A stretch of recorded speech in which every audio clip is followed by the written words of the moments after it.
My fiancé forgot to end the call, and I overheard a heartbreaking conversation with his family that changed everything.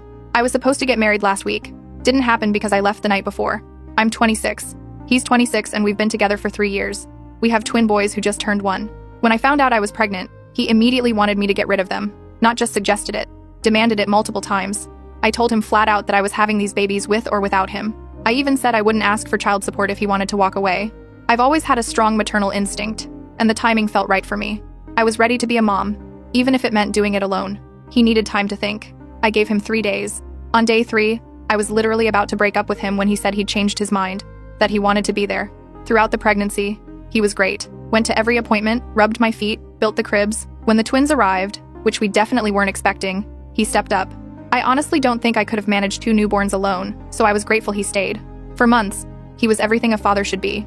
Changed diapers at 3 a.m., walked them around the apartment when they wouldn't stop crying, sang to them. 6 months after they were born, he proposed. It was beautiful. He did it in our living room while both boys were asleep in their cribs. I said yes without hesitation. It felt like we'd survived the hardest part together, and now we were ready for forever. We spent 6 months planning this wedding. My parents adored him. My friends kept saying how lucky I was. I believed them. The night before our wedding, we stayed at separate places. I was at our apartment. He went to his parents' house a few blocks away. After dinner, he called me, told me he loved me, that he couldn't wait to see me walk down the aisle, that tomorrow would be the best day of our lives. I got emotional. We stayed on the phone for 20 minutes just talking about our future. When we said goodbye, I waited for him to hang up. He didn't. I heard rustling, then his dad's voice. Was that her? My fiancé sounded different. Flat. Yeah, I should have hung up, but something in his tone made me stay on the line. His mom chimed in. Then my fiancé said, "Tell her what, Mom?" His dad's voice got firmer. That you're only going through with this because you feel trapped. Son, we raised you better than to marry someone out of obligation. My heart stopped. I pressed the phone harder against my ear. His mom continued softer now. Those boys are adorable. We love them. But sweetheart, this isn't the life you wanted. You're only 26. You have your whole life ahead of you. You could still walk away and start fresh somewhere else. There was a long pause. Then my fiancé spoke. I know. Trust me, I know. But what choice do I have? If I leave now, she'll drag me through court. Child support would destroy me financially. At least if I marry her, I have some control over my own money. And legally, it's easier to deal with. His dad laughed. Not a happy laugh, a bitter one. So, you're going to spend the rest of your life pretending? That's not fair to anyone, especially those kids. My fiancé's voice cracked. I don't know what else to do. I made my choice when I agreed to stay. I just have to live with it now. I hung up. My hands were shaking so hard I almost dropped the phone. I stood there in our bedroom, the one we'd shared for 3 years, and felt like I couldn't breathe. The twins were asleep in the nursery.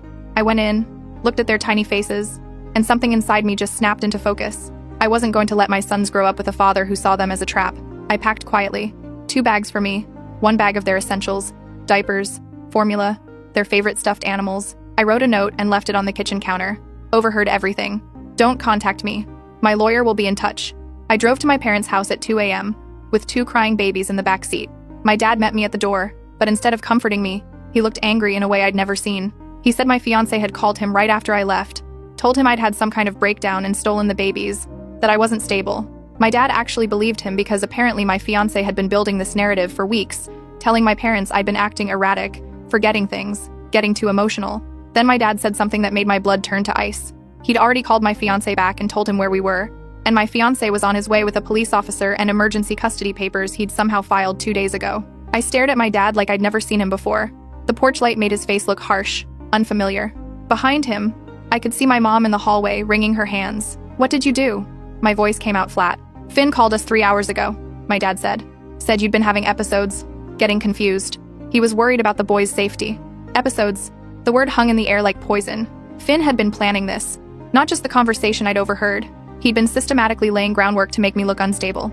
I thought back over the past 2 weeks. The way he'd asked my mom if I seemed forgetful when we had dinner.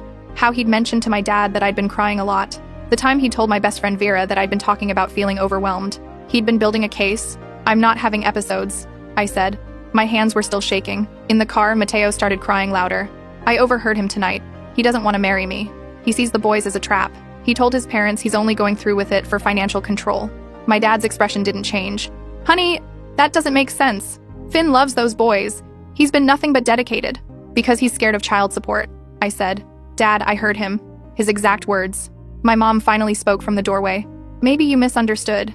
You've been so stressed with wedding planning and the babies. It's 2 a.m. Maybe we should all just calm down and talk about this in the morning. That's when I saw headlights turn onto their street. 2 vehicles. A police cruiser and Finn's black Honda. My stomach dropped. You need to let me in, I said. Right now. My dad didn't move. Finn has temporary custody papers. The judge signed them yesterday as an emergency order. He showed me a copy over the phone. If you're not letting him see his sons, you could get arrested. Yesterday? My voice cracked. He filed custody papers the day before our wedding? The cars pulled up. I watched Finn get out. His face arranged in this expression of concern that I now recognized as completely fake. The police officer was a woman, maybe in her 40s, with her hand resting on her belt. Finn walked up the driveway. Josie, thank God. Are the boys okay? I wanted to scream. Instead, I said very clearly, don't come near me. The officer stepped forward. Ma'am, I'm Officer Alvarez. I need to see the children. They're in the car, I said. They're fine. They're with their mother. Mr. Brennan has emergency custody papers signed by Judge Northfield, Officer Alvarez said. Her voice was professional but not unkind. Can I see the babies? My dad was already walking toward my car. I watched him open the back door and start unbuckling Mateo's car seat. My mom got Silas. No, I said. No, you can't just take them. This is insane. He filed those papers as insurance before our wedding. He's not concerned about their safety. He's covering his ass. Josie's been under a lot of stress, Finn said to Officer Alvarez. His voice was so gentle, so concerned. She left without telling me where she was going. I woke up, and she was just gone with both boys. No note, no message. I've been terrified. I left a note, I said, on the kitchen counter. It said I overheard everything and my lawyer would be in touch. There was no note, Finn said. He looked at Officer Alvarez. I looked everywhere. He'd taken it. Of course he'd taken it. My dad carried Mateo up the driveway. My son was still crying, reaching for me. Something in my chest shattered. The custody order is temporary, Officer Alvarez said to me. It's just for 72 hours until there can be a full hearing. You're not losing your children. But right now, legally, Mr. Brennan has the right to take them. Based on what? I demanded. What evidence did he show the judge? Finn pulled out his phone. I have texts from her friends saying she's been overwhelmed. Voice messages from her mother expressing concern. I have documentation from her doctor about postpartum depression screening. My doctor. I'd filled out a standard questionnaire at my 6-week checkup. It was routine. Every new mother does it. I'd scored a 4 out of 30. Barely anything. But he'd kept it. He'd kept that paperwork. This is kidnapping, I said. My voice was getting louder. This is parental alienation. This is... Ma'am, I need you to calm down, Officer Alvarez said. And that's when I realized I'd already lost.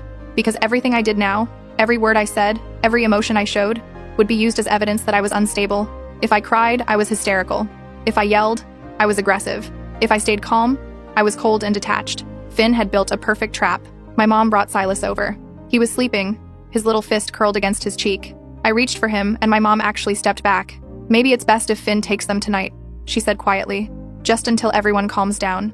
You can see them tomorrow. They're nursing, I said. My voice broke. Silas still nurses at night. He's going to wake up in 2 hours, and I won't be there. I have formula, Finn said. It'll be okay.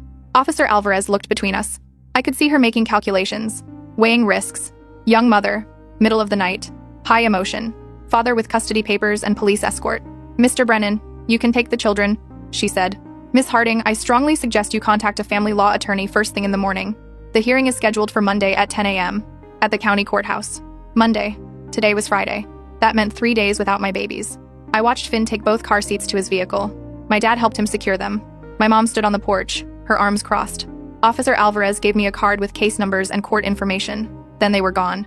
Finn's taillights disappeared around the corner with my entire world strapped into his back seat. I stood in my parents' driveway until I couldn't see the cars anymore. My arms felt empty. My chest felt empty. Everything felt empty. Come inside, my mom said. We'll make tea. I turned to look at her. You gave him my babies. We didn't have a choice, honey. He had legal papers. He manipulated all of you, I said. For weeks. He made you think I was falling apart so that when this moment came, you'd question me instead of him. My dad rubbed his face.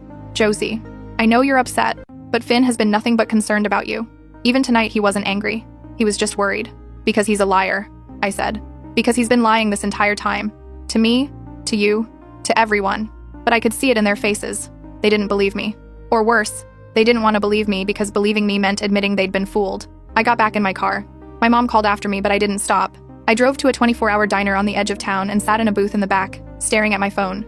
It was 3:47 a.m. I pulled up my contacts and found Vera's number. She answered on the third ring, voice thick with sleep. Josie, what's wrong? And then I told her everything. The overheard conversation, Finn's parents, the custody papers, My parents' betrayal. Vera listened without interrupting. When I finished, she was quiet for a long moment. I'm so sorry, she finally said. But I need to tell you something. Finn called me last Tuesday. He said you'd been acting strange, forgetting conversations, getting really emotional over small things. He asked if I'd noticed anything.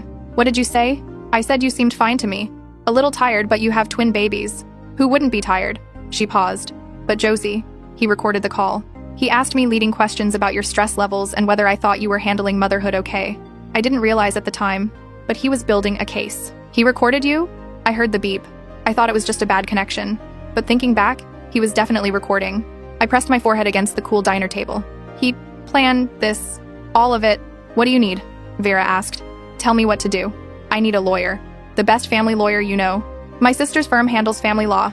I'll text you her partner's emergency number. His name is Gideon Morris. He's expensive, but he's brutal in court. I don't care about the cost. I need my boys back. I hung up and waited for Vera's text. It came through 2 minutes later along with a message. Call him now. I already texted him. He's expecting you. Gideon Morris answered on the first ring, which told me Vera had actually woken him up and explained the situation. His voice was gravelly but alert. Miss Harding. Vera gave me the basics. Tell me everything start to finish. So I did. For the second time that night, I recounted the phone call, the conversation I'd overheard, Finn's parents, the custody papers, my parents' betrayal. Gideon listened, occasionally asking clarifying questions. When I finished, he was silent for a moment. Okay, he finally said. First, stop talking to your parents. They're witnesses now and they're not on your side. They're my parents. They're witnesses who handed your children to the opposing party. You can reconcile later. Right now you need to think strategically. My throat tightened. Okay. Second, I need you to write down everything you remember from that phone call. Exact quotes if possible. Time, duration, everything. Can you do that? Yes. Third, do you have any proof that Finn didn't want these children? Texts, emails, witnesses to conversations? I thought back. My best friend from college, Nina. She was there when I told Finn I was pregnant. She heard him demand I get an abortion. She heard me tell him I'd do it alone. Get me her contact information. Anyone else? My OBGYN, Dr. Reyes. Finn missed the first 3 appointments. She asked me if I had support at home. Good. I'll need her records. What about the pregnancy and first few months? Any evidence he wasn't involved? He wasn't at the anatomy scan. He missed the hospital tour. He didn't come to the first pediatrician appointment. I was remembering now. Things I'd dismissed as him being busy with work. He didn't sign up for the birthing class. I went alone. Better and better. Now, this conversation you overheard. Is there any chance it was recorded? Any chance your phone captured it? I pulled up my call log. The call with Finn had lasted 23 minutes. Long after we'd said goodbye. It might be in my phone records, I said. The call stayed connected. Don't touch anything on your phone. Don't delete anything. Don't add anything. I need that phone exactly as it is. Can you bring it to my office at 8 a.m.? Yes. And Miss Harding? This is important. From this moment forward, you are calm, collected, and completely stable. No emotional outbursts. No social media posts. No text to Finn beyond logistical information about the children. Everything you do will be scrutinized. Understand? I understand. Good. Get some sleep if you can. I'll see you in 5 hours.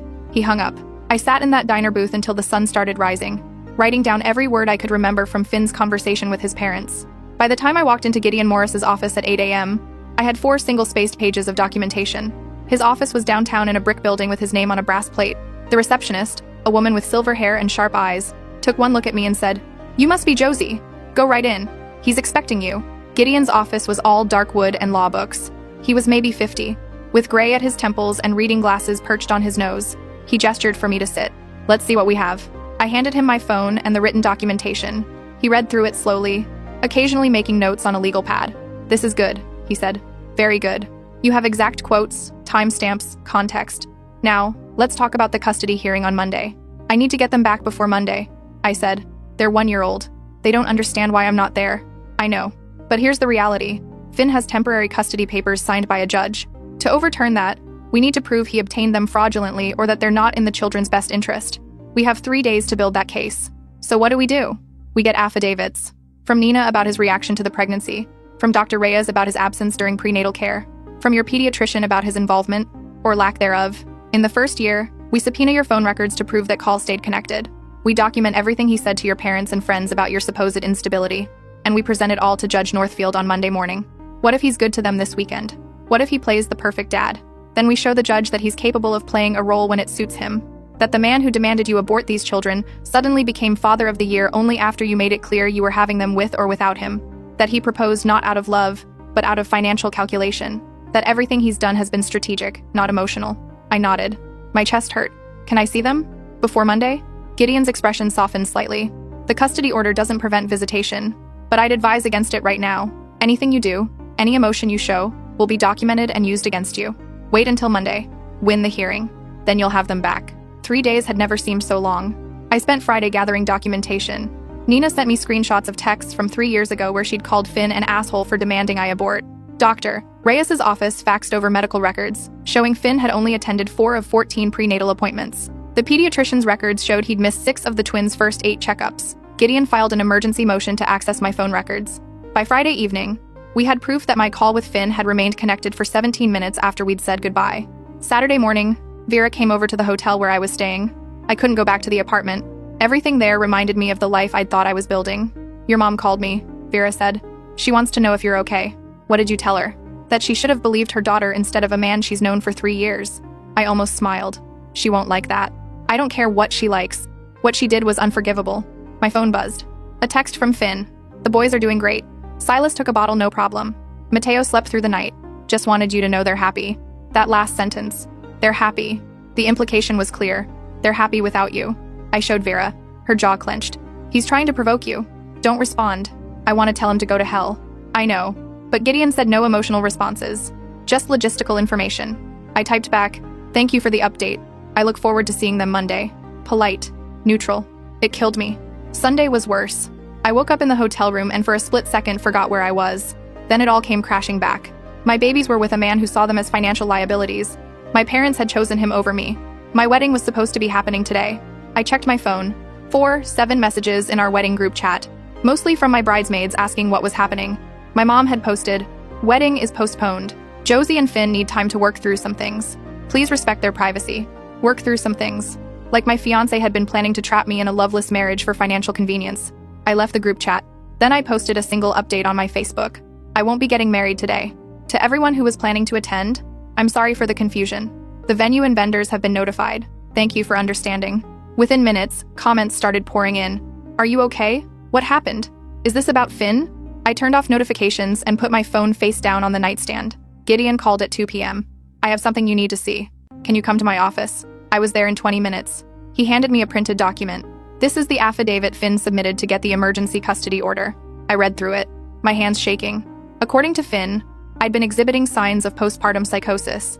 I'd been talking about disappearing with the children. I'd expressed paranoid delusions about him trying to control me. I'd stopped eating and sleeping. I'd been neglecting the twins' basic needs. Every single sentence was a lie. He committed perjury, I said. Yes, and we're going to prove it.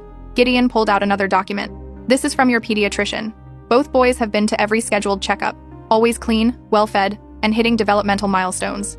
Their medical records directly contradict his claims of neglect. What about the postpartum psychosis? I pulled your medical records. You completed the Edinburgh Postnatal Depression Scale at your 6-week checkup and scored a 4 out of 30. That's within normal range. Your doctor noted no concerns. Finn took a routine screening and weaponized it. I looked up at him. We're going to win, aren't we? I think we have a very strong case. But Josie, you need to be prepared. Judge Northfield is old school. He doesn't like parental conflict. Even if we win, he might order shared custody or supervised visitation as a compromise. I don't want Finn anywhere near my boys. I understand. But legally, he's their father. Unless we can prove he's a danger to them, the court will prioritize his parental rights. He demanded I abort them 3 years ago, before they were born. The court will see that as ancient history, especially since he's been present for the past year, for strategic reasons, which we'll argue. But we need to be realistic about outcomes. Our best case scenario is you get primary custody with him having limited visitation. Worst case is 50/50 split. I closed my eyes. 50/50 meant my boys would spend half their lives with a man who resented their existence. Monday morning arrived like a death sentence. I dressed carefully, navy blue dress, minimal makeup, hair pulled back. Gideon had coached me on courtroom behavior. Sit up straight, don't react emotionally. Address the judge as your honor. Let me do the talking unless you're directly questioned. We arrived at the courthouse at 9:30. Finn was already there with his lawyer, a man in an expensive suit with slicked back hair. Finn looked tired, like he hadn't slept. Good. My parents were there too, sitting on his side of the courtroom. That hurt more than I expected. At 10:03, Judge Northfield entered. He was exactly as Gideon described. maybe 70. White hair, reading glasses on a chain around his neck. He looked at both parties with the expression of someone deeply tired of people's nonsense. This is an emergency custody hearing for case number 2024FC8871, Brennan versus Harding. Mr. Morris, you're representing Miss Harding? Yes, Your Honor. And Mr. Keating for Mr. Brennan? Yes, Your Honor. Let's proceed. Mr. Keating, your client filed for emergency custody on Thursday night. Walk me through your reasoning. Finn's lawyer stood. Your Honor, Mr. Brennan has serious concerns about Miss Harding's mental stability and her ability to safely care for the party's twin sons. She exhibited signs of postpartum psychosis, made statements about fleeing with the children, and on Friday morning at approximately 2 a.m., she did exactly that. She took both children without informing Mr. Brennan and drove to her parents' house in the middle of the night. Miss Harding, is this accurate? I stood. Your Honor, I left because Gideon touched my arm. Your Honor, if I may. Judge Northfield nodded. Your Honor, Miss Harding left because she discovered that Mr. Brennan has been planning to marry her not out of love or commitment, but as a financial strategy to avoid paying child support. She overheard a phone conversation in which Mr. Brennan told his parents, and I quote, "If I leave now, she'll drag me through court. Child support would destroy me financially.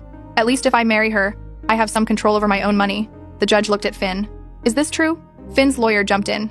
Your Honor, Miss Harding claims to have overheard a conversation, but there's no evidence this conversation occurred. What we do have is documentation of concerning behavior, statements from witnesses about her instability, and medical records showing postpartum depression screening. Actually, Your Honor, we have proof. Gideon handed up a document. These are phone records from Miss Harding's carrier. On Thursday, November 14th, at 9:47 p.m., Mr. Brennan called Miss Harding. They spoke for 6 minutes. The call was not terminated. It remained connected for an additional 17 minutes. During that time, Miss Harding overheard Mr. Brennan's conversation with his parents. Judge Northfield studied the records. Mr. Brennan, did you have a conversation with your parents that night? Finn stood. I spoke to my parents, yes. But Miss Harding is mischaracterizing what was said. We were discussing normal pre-wedding nervousness. Were you or were you not discussing staying in this relationship primarily for financial reasons? Finn's face went red. I was expressing fears. That's not the same as... Answer the question. Did you tell your parents you were marrying Miss Harding to maintain financial control? Silence. Mr. Brennan? I was upset. I didn't mean it the way it sounded. Judge Northfield leaned back. So you did say it. Your Honor, Finn's lawyer interjected.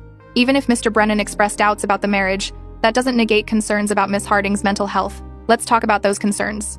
Mr. Morris, you have a response to the postpartum psychosis claims? Gideon handed up another document. Medical records from Miss Harding's OBGYN and the children's pediatrician.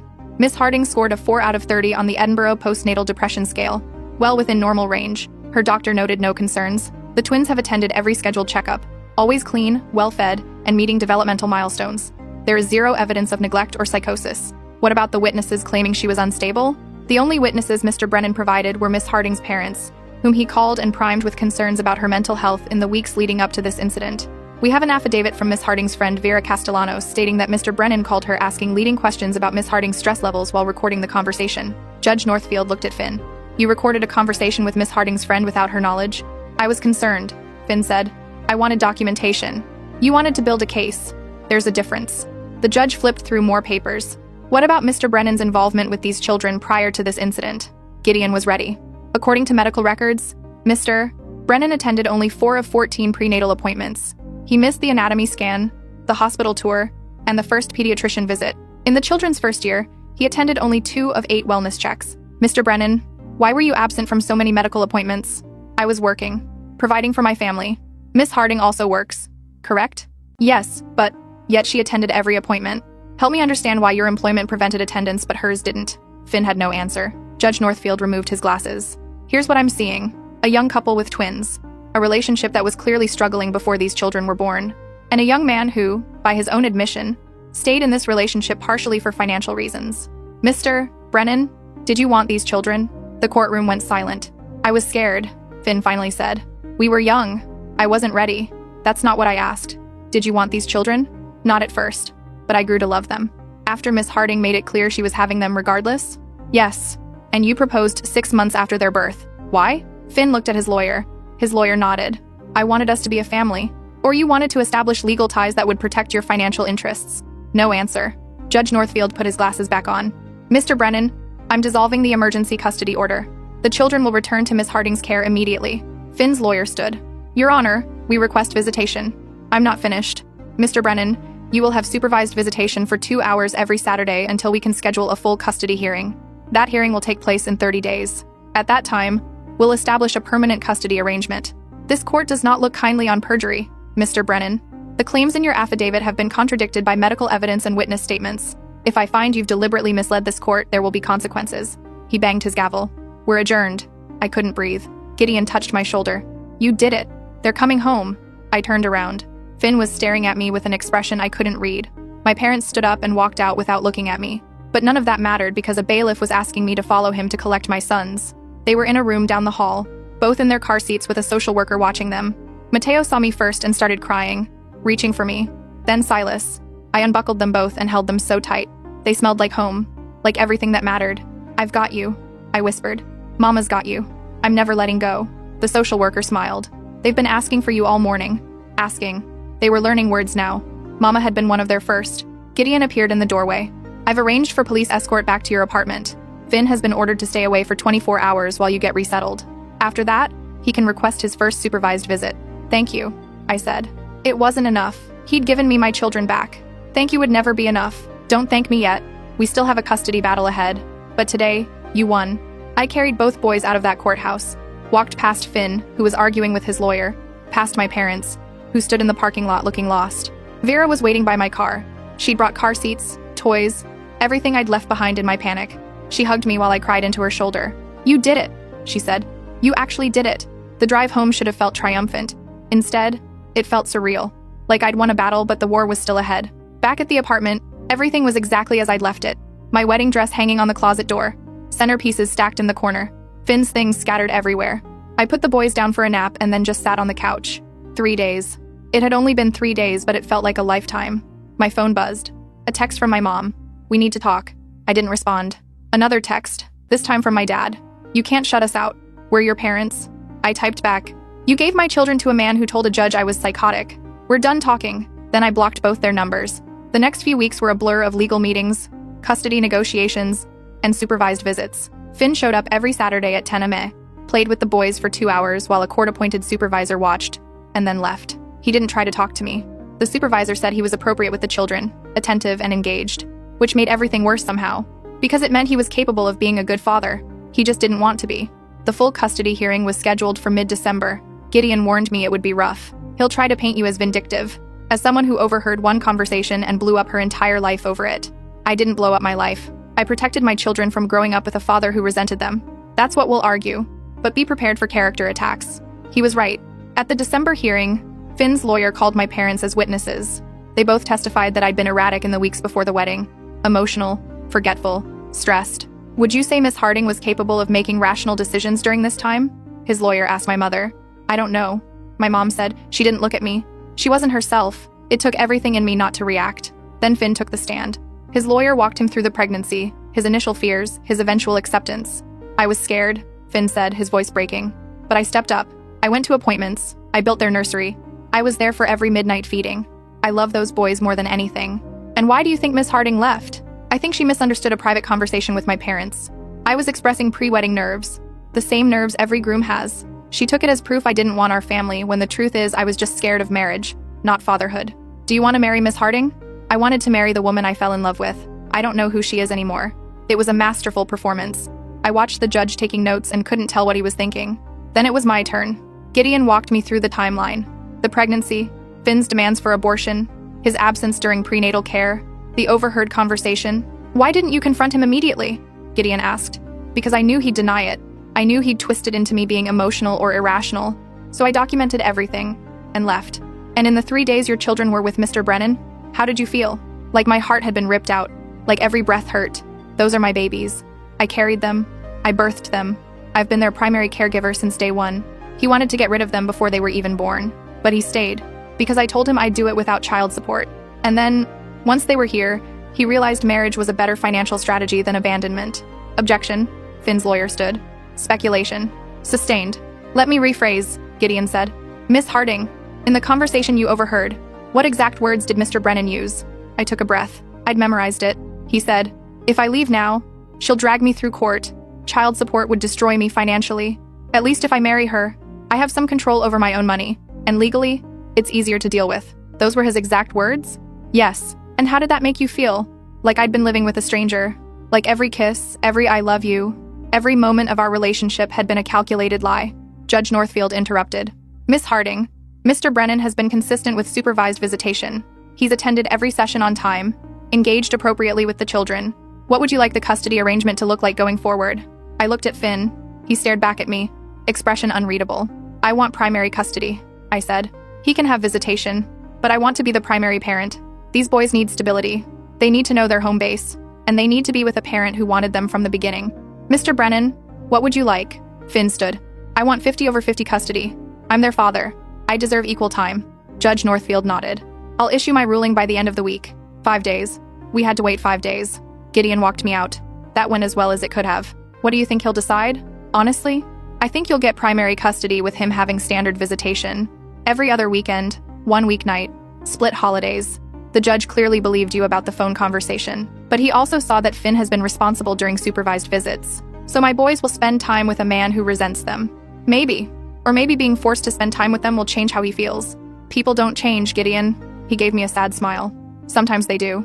For their children's sake. The ruling came through on Thursday. Primary physical custody to me. Standard visitation for Finn.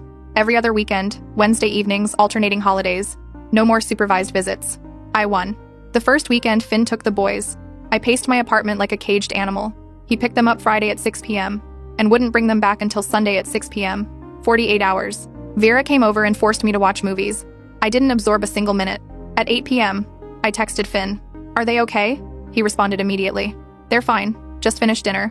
About to do bath time. It was the most civil we'd been in months. Saturday morning. Mateo's running a slight fever.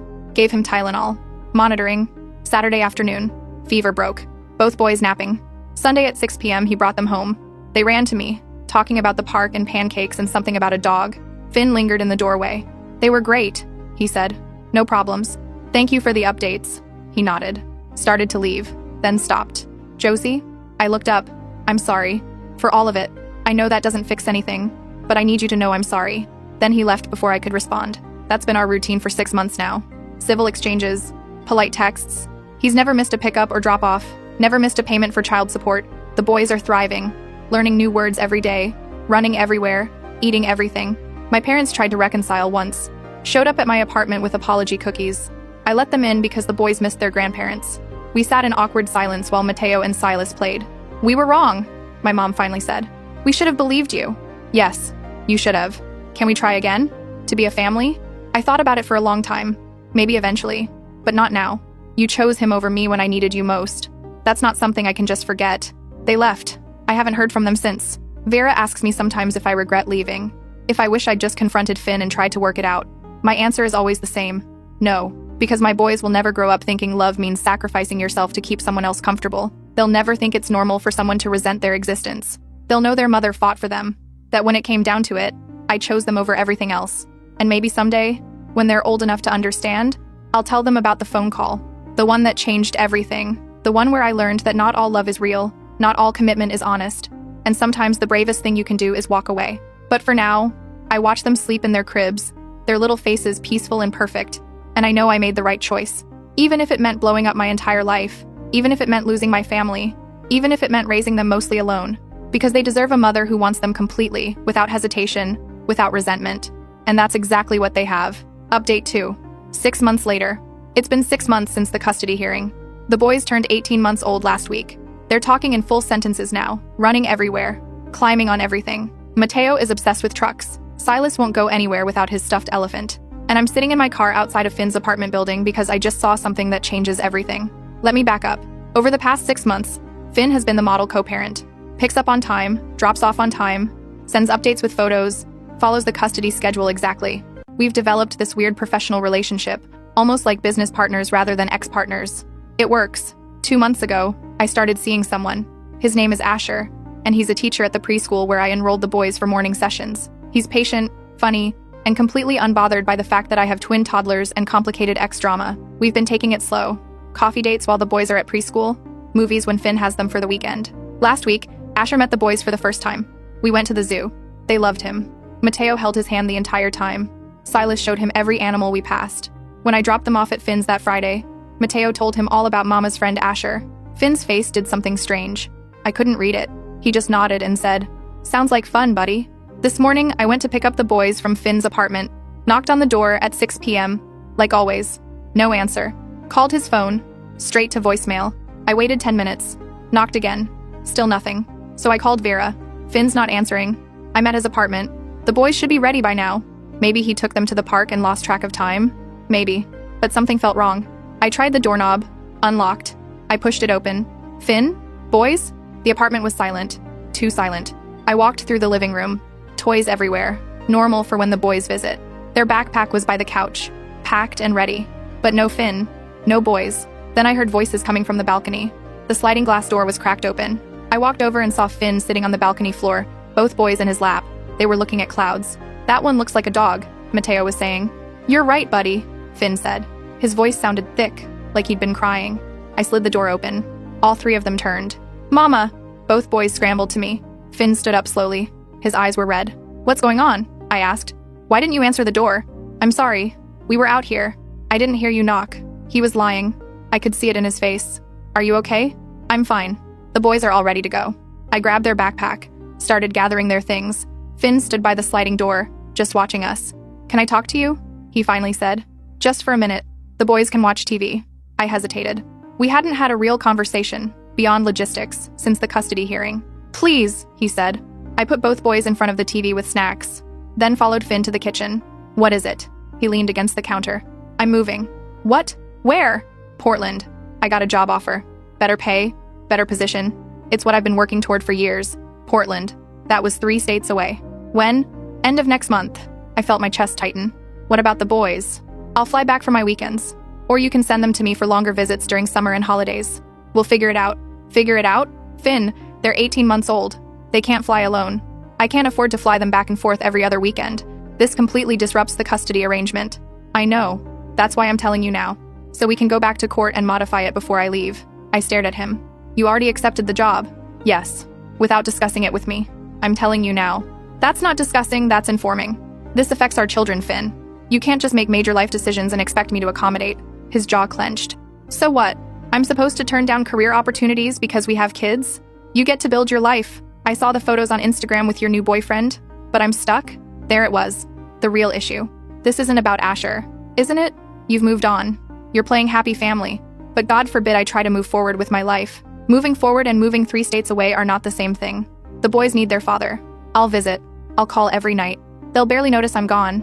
They're 18 months old. They won't understand why you're not there. They'll think you abandoned them. Like you think I wanted to abandon them from the beginning?" The words hung in the air. I felt like I'd been slapped. "You did want to abandon them," I said quietly. "You told me to get an abortion. Multiple times. I was scared. I was 23 years old. But I stepped up, Josie. I've been there for every weekend, every Wednesday, every holiday. I've been a good father. Because a court ordered you to be." His face crumbled. "You really think that low of me? After everything? I think you've done what was required of you. I don't know if that's the same as wanting to." He looked away. When he spoke again, his voice was barely a whisper. "I love those boys. I know you don't believe me. I know you think I'm just playing a role. But I love them. Josie, they're the best thing I've ever done." I wanted to believe him. Some part of me desperately wanted to believe that the man who demanded I terminate my pregnancy had genuinely changed, but I kept hearing his words to his parents. Financial trap, child support, control. If you love them, don't move across the country. If you love them, don't keep me from building a life. We stared at each other. Both of us right, both of us wrong. I need to take them home. I gathered both boys and their things. Finn walked us to the door. He knelt down and hugged them both so tight. "I love you guys. See you Wednesday, okay?" "Okay, Daddy," Mateo said. Silas nodded. In the car, I couldn't think straight. 3 states away. Modified custody. Summers and holidays. I called Gideon as soon as I got home. He answered on the 3rd ring. "Josie." "What's wrong?" "Finn's moving to Portland. He wants to modify the custody arrangement." Gideon was quiet for a moment. "When is he moving?" "End of next month." "And he wants what exactly?" "He said he'll fly back for his weekends, or I can send the boys to him for longer visits. He wants to go back to court." "Okay. Here's the reality. He has a legal right to relocate for employment. The court won't prevent him from taking a job, but they can modify the custody arrangement to account for distance." "What does that mean?"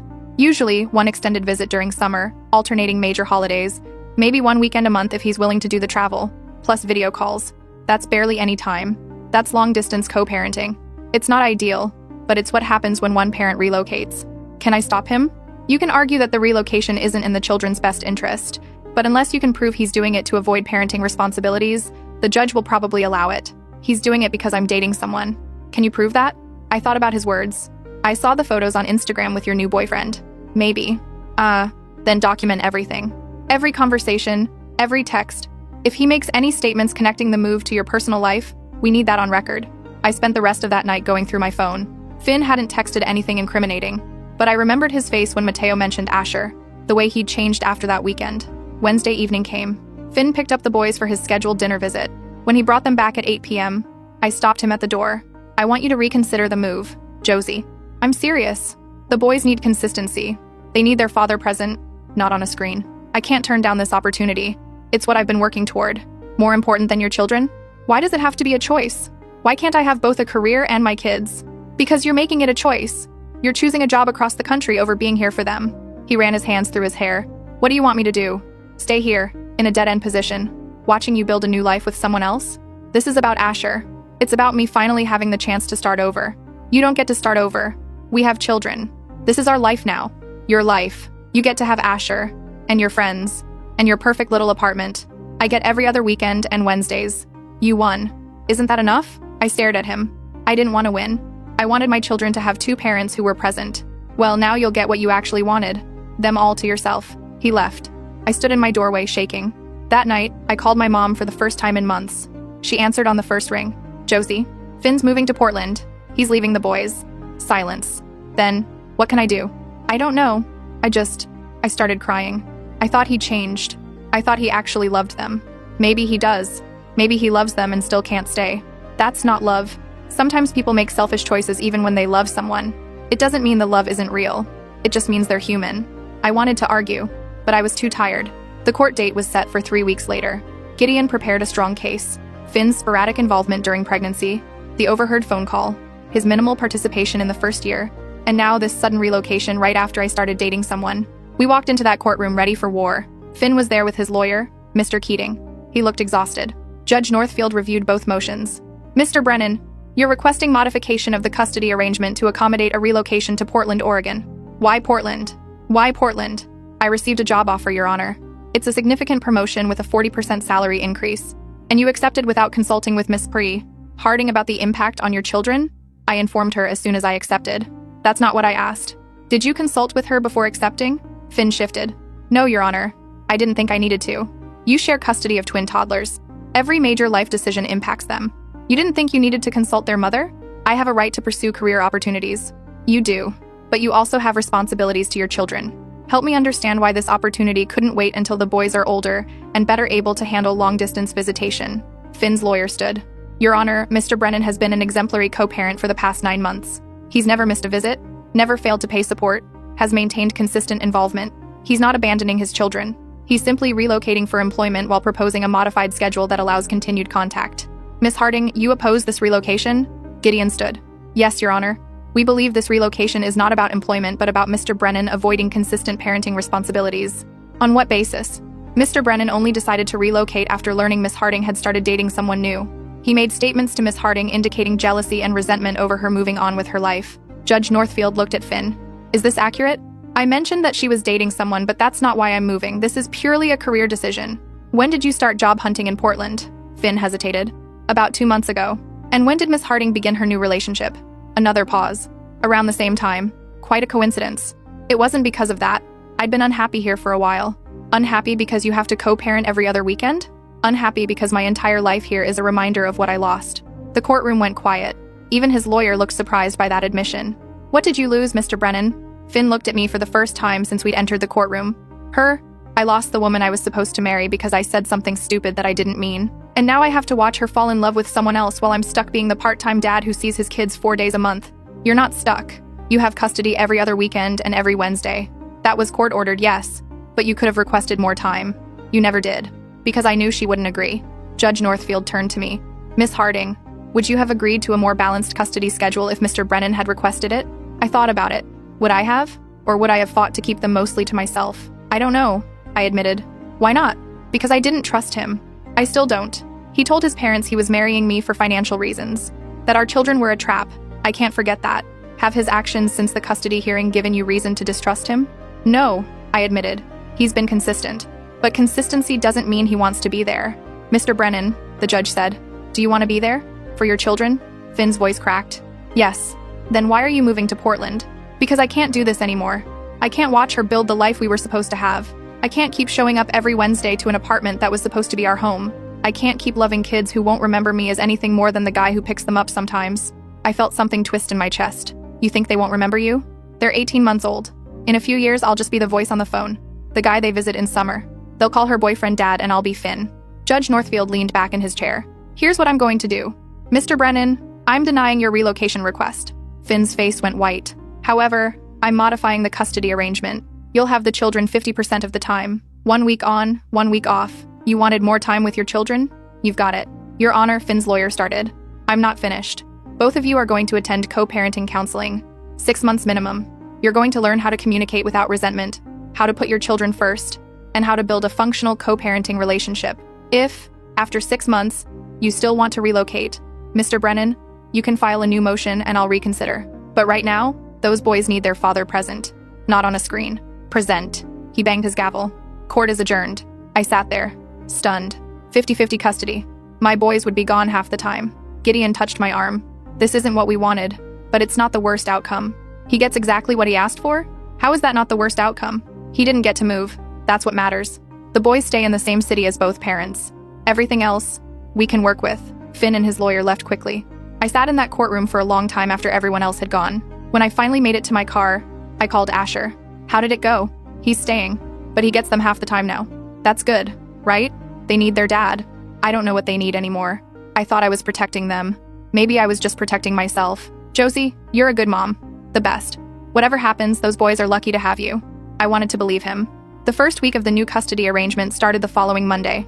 I dropped the boys off at Finn's apartment with their little suitcases full of clothes and toys and diapers. They ran to him like always, excited to show him a leaf Mateo had found. Finn looked at me. I'll send updates. Okay? And Josie? I'm sorry. For all of it. Me too. I left before I started crying. Drove home to an apartment that was too quiet. No little voices. No toys everywhere. No one needing me. Vera came over that night. You okay? I have to be. That's not the same as actually being okay. I curled up on the couch. Do you think I did the right thing? Fighting so hard to keep them from him? I think you did what any mother would do. You protected your kids. Or I punished him, I can't tell anymore. Maybe it was both. Maybe it had to be both. That week lasted forever. Finn sent photos every day. The boys at the park. The boys eating dinner. The boys in their pajamas ready for bed. On Thursday, he sent a video. Both boys saying goodnight to me through the phone. Night, night, mama, Silas said. Love you, Mateo added. I watched that video 20 times before I could sleep. Friday evening, Finn brought them home. They ran to me with stories about the zoo and ice cream and a dog they'd met at the park. Did you have fun with Daddy? So much fun, Mateo said. Daddy built us a big tower and we knocked it down. I looked at Finn. He was smiling. A real smile. Maybe the first genuine one I'd seen from him in months. Thank you, I said, for the updates. Of course. Same time next Friday? Yeah, same time. He left. I spent the weekend with my boys, soaking up every minute, knowing in 6 days I'd have to give them back. The co-parenting counseling started the next week. Finn and I sat in a small office with a therapist named Dr. Ramona Chen. She was maybe 40, with kind eyes and a no-nonsense demeanor. Tell me why you're here. We both started talking at once. She held up a hand. One at a time. Finn, you first. I feel like I've been punished for the past year, for being honest about my fears, for not being ready when we found out about the pregnancy. I've done everything right since then, but it doesn't matter. She still sees me as the guy who wanted to run. Josie? I overheard him tell his parents he was marrying me for financial reasons, that our children were a trap. Everything since then has felt like an act, like he's just going through the motions because a judge told him to. Dr. Chen nodded. So Finn, you feel unforgiven. Josie, you feel unable to trust. How do we move forward from here? Neither of us had an answer. We spent 6 sessions talking in circles. Finn insisting he'd changed. Me unable to believe him. Dr. Chen kept pushing us to find common ground. You both love these children, she said in our 7th session. That's not in dispute. What is in dispute is whether you believe each other loves them. Finn, you think Josie doesn't believe you're capable of genuine love for your sons? Josie, you think Finn is incapable of loving them the way they deserve. You're both wrong. How are we both wrong? I asked. Because love isn't binary.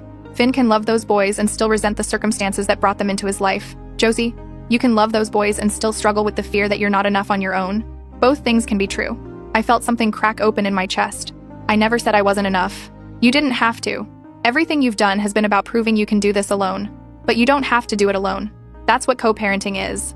After that session, Finn and I sat in the parking lot for a long time. Do you really think I'm just going through the motions? He finally asked. I don't know. Sometimes you seem present. Other times, I see that look on your face, like you're calculating the cost of being there. I'm not calculating anything anymore. I'm just trying to be a good dad. Why? He looked at me. What do you mean, why? Why are you trying? You didn't want them. You could have walked away. Why didn't you? He was quiet for so long I thought he wouldn't answer. Because of you, he finally said. You were so certain, so fearless. You were going to have these babies with or without me, and I realized I didn't want to be the guy who walked away from that kind of love. I didn't love them yet, but I loved the way you loved them. And I thought maybe, if I stayed, I'd learn how to love them like that too. Tears were running down my face. Did you? Yeah, I did. It took time. But one night, when they were maybe 3 months old, Mateo was crying. You were asleep and completely exhausted. I picked him up and he just stopped, looked at me like I was his whole world. And I felt it. That overwhelming, terrifying, all-consuming love. It was like falling off a cliff. I'd do anything for these kids, Josie. Anything. I believed him. For the first time since the phone call, I actually believed him. I'm sorry, I whispered, for not giving you a chance to prove that. You were protecting them. I don't blame you. We sat in that parking lot until it got dark, just talking. About the boys, about our failures, about how we'd gotten here. When I finally drove home, I felt lighter somehow, like a weight I'd been carrying for 18 months had finally lifted. The co-parenting got easier after that. We started coordinating better, sharing funny stories about the boys, even having dinner together occasionally so they could see us getting along. Asher met Finn 3 months later. It was awkward at first, but they found common ground talking about football. He's good with them, Finn told me after Asher left. The boys really like him. Does that bother you? A little. But they love me too. There's room for both of us in their lives. 6 months after the court modification, we went back for our follow-up hearing. Dr. Chen submitted a report saying we'd made significant progress. Judge Northfield reviewed it and nodded. Mr. Brennan, do you still wish to relocate to Portland? Finn looked at me, then at the judge. No, Your Honor. I'm staying here. The job offer had been extended indefinitely. He could take it any time, but he wasn't going to. My kids need me here, he said, and I need them. Judge Northfield smiled, the first time I'd seen him smile. Good. Custody arrangement remains as modified. Dismissed. Walking out of that courthouse, Finn stopped me. I know I can't undo what I said that night, but I need you to know it was fear talking, not truth. These boys are not a trap. They're the best thing that's ever happened to me. I know, I said, and I meant it. 2 years later, the boys are 3.5. They split their time between Finn's apartment and mine. They have 2 birthday parties, 2 Christmases, 2 of everything. And they're thriving. Asher and I got married last spring. Small ceremony, just close friends and family. Finn was invited. He came, even gave a speech about how lucky the boys were to have so many people who loved them. My parents and I reconciled slowly. They see the boys regularly now, though things between us will never be quite the same. But here's what I learned. Love isn't always simple. Sometimes people make terrible choices and still love you. Sometimes fear looks like resentment. Sometimes the bravest thing you can do is forgive. Finn was a coward that night on the phone, but he's been brave every day since. And our boys have a father who chose to stay, chose to fight, chose to love them, even when it was hard. That phone call changed everything. But maybe, in the end, it changed everything for the better. Because now we're all exactly where we're supposed to be.